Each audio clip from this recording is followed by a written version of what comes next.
kok dimakamkan di rumah Aisyah? Ada pertanyaan gitu ya. Kok enggak di kuburan baki? Kok enggak di kuburan umum? Ternyata Bu, untuk semua nabi dan rasul, di mana dia meninggal, di situ dia dimakamkan. Jelas ya Bu? Beda sama kita, meninggal di Jakarta bisa dimakamkan di mana saja. Tapi kalau nabi dan rasul meninggal di situ, dimakamkan di situ. Sehingga banyak juga para wali yang mengikuti yang seperti ini. Sehingga ada petilasan di mana gitu ya, ada makam wali di mana, enggak dikubur di meninggal walinya di situ, ya dikubur di situ. Makanya kita kalau makam dewean ini, oh itu waliullah dulu. Makamnya Mbah Priyo itu mengikuti seperti Rasulullah. Biasanya ulama-ulama besar yang seperti itu, termasuk makam-makam generasi-generasi terdahulu. Nah, karena Rasulullah adalah Nabi, meninggal saat di rumah Aisyah, di pangkuannya Ibunda Aisyah radhiyallahu anha, maka dimakamkan di situ. Jadi kenapa kalau Rasulullah dimakamkan di dalam rumah, kok nggak di kuburan? Karena aturan dari syariat Allah, semua Nabi dan Rasul meninggal di situ, ya dimakam di situ. Jelas itu ya. Nah, ternyata Abu Bakar sebelum meninggal minta sama anaknya. Siapa anaknya Abu Bakar? Aisyah. Karena Aisyah, ibunda Aisyah radhiyallahu anha, istri Rasulullah, itu putrinya Abu Bakar. Ngomong sama anaknya, ya Aisyah, mau anaknya dewi kok, aku sok mati dikubur sebelah Rasul ya, sebelah Nabi. Karena yang minta bapaknya terus dia diizinkan gak? Diizinkan, dia bapakku, disitunya itu tak izinkan.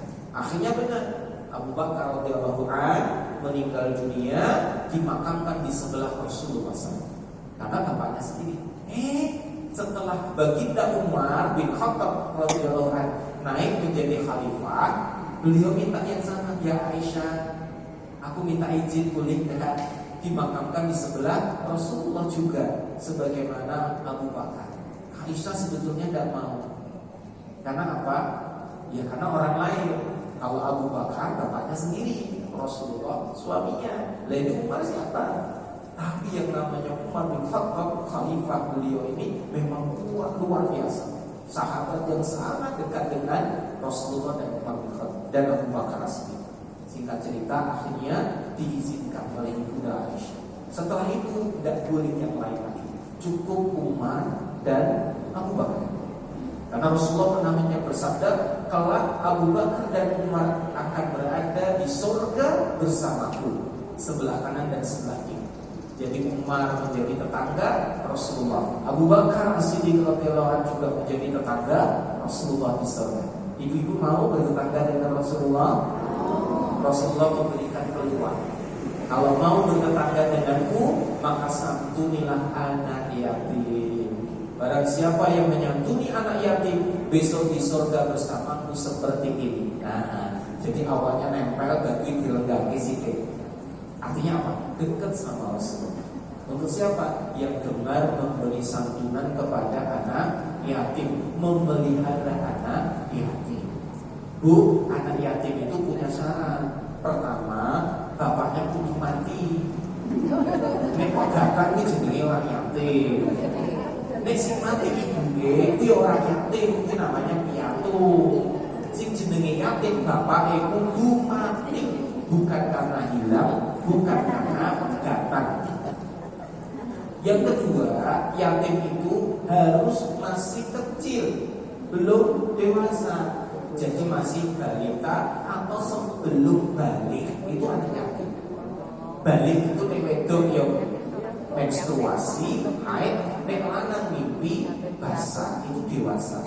Makanya nek SD kelas 6 nek wis haid menstruasi berarti wis dewasa, tidak lagi disebut anak yatim. Kalau mau bantu ya namanya sedekah saja biasa, bukan lagi memelihara anak yatim. Ciri yang kedua, anak yatim itu harus balita atau masih belum dewasa. Syarat yang ketiga, kalau mau menyantuni anak yatimnya berkekurangan. Kalau anak yatim ini duwe warisan wakil saka bapake, dia rasa dibantu. Misalkan bapaknya ternyata alumni sekolah perusahaan minyak, ning gue rangkul wajine dolar, duitnya wati meninggal. Nah istrinya dapat warisan buahnya, anaknya jelas dapat warisan buahnya, jenenge anak yatim yang kaya. Ini tidak berhak untuk, tidak wajib untuk disantuni. Awang sugih kok disantuni. Jadi syaratnya 3, dia bapaknya mati, yang kedua masih kecil, yang ketiga memang berkekurangan dalam kondisi kurang atau miskin. Jelas ya Bu? Maka ojo salah nih ibu-ibu pas bulan Muharram ada santunan anak yatim. Karena bulan Muharram disebut bulan anak yatim. Wah, ya dia harus itu SMA jadi tolu dipikir keliru. SMP jadi KI keliru. Wong wis dewasa. Nek saged golek sing bener. Sing cilik-cilik memang ora mampu. Jelas ya Bu ya. Itu yang luar biasa. Yatim piatu, ya nah kalau yatim itu otomatis. Kok ditambah ibu anak piatu, tambah jelek. Tapi kalau yatim piatu, bapaknya meninggal, ibu meninggal, ini keluarganya sugue, orang usah dibantu. Contohnya siapa? Vanessa Angel, kalau bojone meninggal kecelakaan. Lah bapaknya Vanessa keluarga besar kok sugue mabek, gue rasa disakuni, malah kece gitu. Anaknya satu aja bagaimana sana? Ganda. Rasa ini sumbangan untuk anak yatim ganda mojo gimana? Kenapa keluarga besarnya mampu membiayai? Jelas ya, ya. Pokoknya kuncinya tidak mampu. Jadi nama yatim kalau ada yang piatu sekalian gak masalah. Kalau dia hanya piatu saja gimana Pak Ustaz? Asalkan bapaknya masih mampu membiayai, nah itu wajibannya, tidak perlu dibantu. Karena masih ada bapak yang punya kewajiban memberi nafkah. Kalau dia tidak mampu namanya sedekah, bukan menyantuni anak piatu, tidak ada. Nah ini kembali ya Bu. Ini mau cerita atau tadi saya mundur apa Bu ya? Tadi apa ya sebelum itu? Kita mau cerita apa Bu? Ayo Bu. Cerita. Oh makan tadi. Makasih Bu. Ya Allah, kisah Nabi itu luar biasa Bu. Apalagi besok kalau orang haji itu, kalau langsung melihat itu rasanya greget gitu ya. Nah termasuk di makam Nabi SAW ini nanti ada satu tempat yang masih kosong.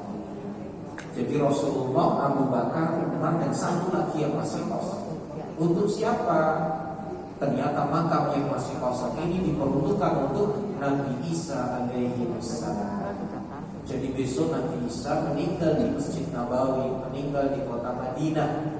Karena Nabi Isa sampai sekarang belum meninggal, diangkat oleh Allah ke langit.